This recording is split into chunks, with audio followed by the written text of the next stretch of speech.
وأنذر به الذين يخافون أن يحشروا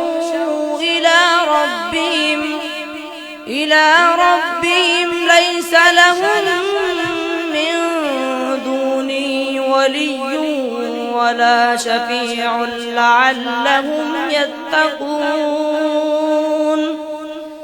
ولا تطرد الذين يدعون ربهم بالغداة والعشي يريدون وجهه ما عليك من حسابهم من شيء وما من حسابك عليهم من شيء